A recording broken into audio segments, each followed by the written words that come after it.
over here. The baby backs are done. We're right now adding the barbecue sauce. Right. Let's see. I like to first add it. So tender, right? Yeah. Add it. Place it down. And just rub it on there. Rub it all over. Yep. Take it. Rub it all over here.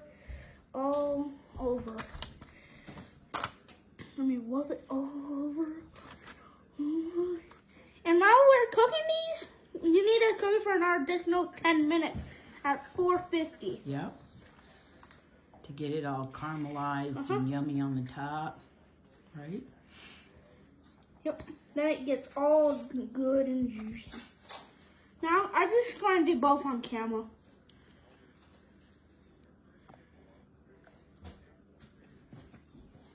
Give me a second.